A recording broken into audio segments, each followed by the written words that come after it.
man stood in front of the king on his throne, the wisest of men that the kingdom had known.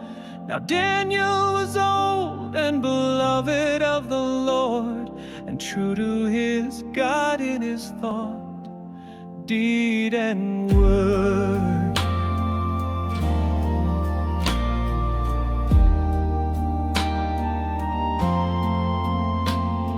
The wise men were jealous of Daniel's good name, and tried to find fault with him, something to blame.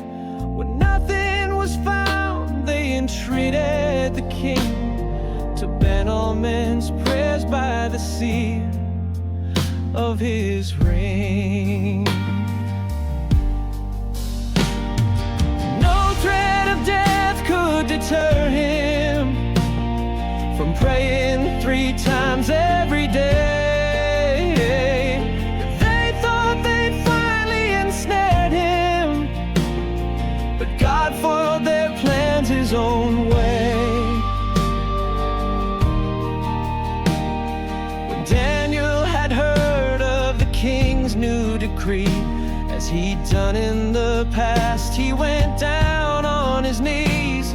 The wise men were sure they'd be rid of him now, while the king spent the night trying to free him somehow.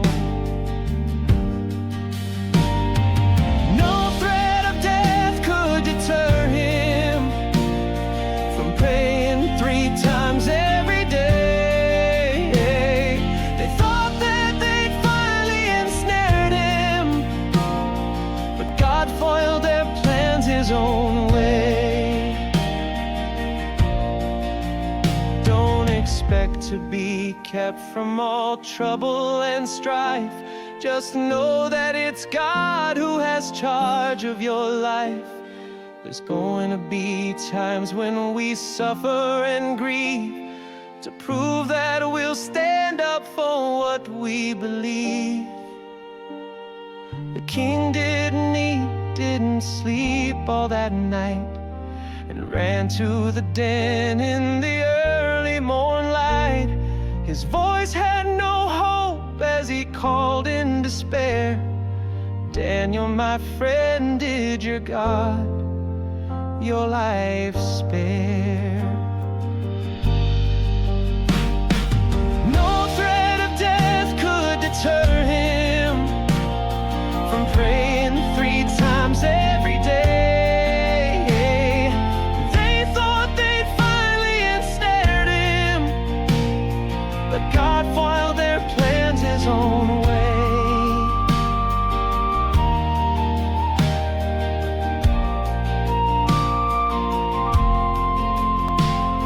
From deep in the den came a strong, steady voice. Fear not, O my King, praise the Lord and rejoice.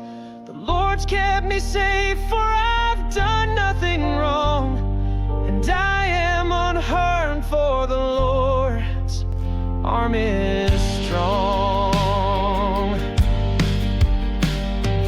No threat of death could deter him from praying 3 times every day. They thought they'd finally ensnared him, but God foiled their plans his own way. They thought they had truly ensnared him, but God foiled their plans his own way.